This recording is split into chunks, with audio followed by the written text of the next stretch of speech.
বিরিয়ানিটা দেখতে যতটা সুন্দর হয়েছে, খেতেও ততটা মজার হয়েছে। হ্যালো এভরিওয়ান, আসসালামু আলাইকুম। সবাই কেমন আছেন? আজকে শেয়ার করব আমার বিরিয়ানির রেসিপিটা। প্রথমে একটি কড়াইতে কিছু পেঁয়াজ বেরেস্তা করে নিব। তারপরে একই কড়াইতে আরেকটু তেল দিয়ে কিছু পেঁয়াজ কুচি দিয়ে এটাকে একটু ভাজা ভাজা করে নিব। তারপরে দিয়ে দেব বাদাম বাটা, কাঁচামরিচ বাটা দিয়ে একটু নেড়ে চেড়ে সামান্য একটু লেবু দিয়ে দিব। তারপরে দিয়ে দিব সামান্য একটু চিনি এবং পরিমাণ মতো লবণ দিয়ে একটু কষিয়ে নিব।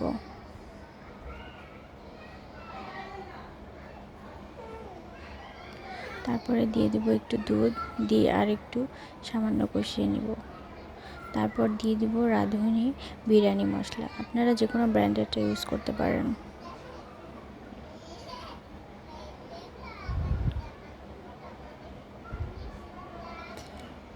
এবার আমি মশলাটাকে একটু ভালোভাবে কষিয়ে নিব। আবার আমি সামান্য একটু দুধ ঢেলে নিব, দিয়ে আর একটু ভালোভাবে কষিয়ে নিব।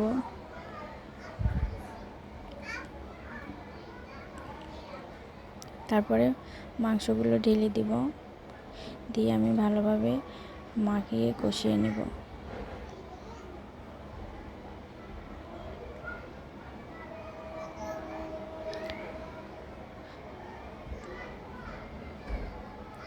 আমার মাংস কষানো শেষ। এবার একটি কড়াইতে কিছুটা তেল দিয়ে নিব। তারপর দিয়ে নিব কিছু গোটা মশলা।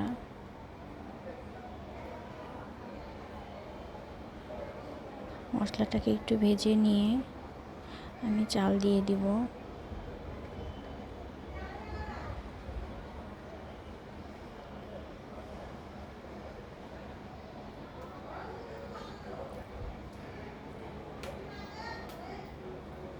চালটাকে অনেক ভালোভাবে ভেজে নিতে হবে।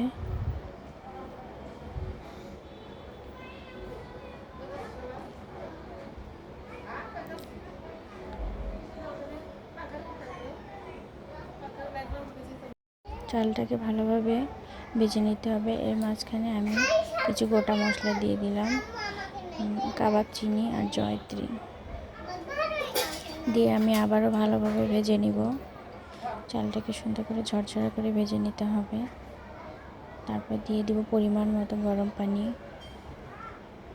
আপনারা যতটুকু চাল দিবেন তার থেকে পরিমাণে একটু বেশি গরম পানি দিবেন, তাহলে পোলাওটা অনেক বেশি ঝরঝরা হবে।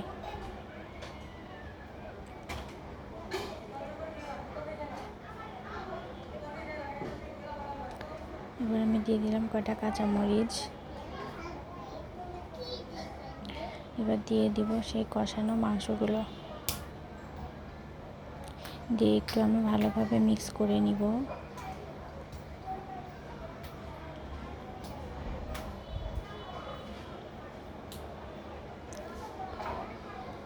তারপর আমি দিয়ে দিব আলু বোখরা আর কিশমিশ। এবার একটা ঢাকনা দিয়ে ঢেকে দিব। তারপরে আমি চুলায় একটি তাওয়া বসিয়ে নিয়ে একটু কিছুক্ষণের জন্য দমে দিব।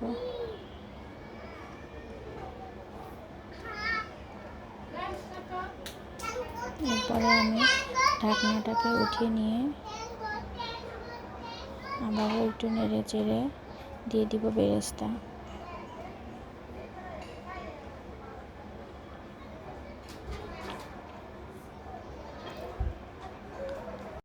এই তো আমার বিরিয়ানি কমপ্লিট। দেখতে কতটা সুন্দর লাগছে, খেতে অনেক মজার।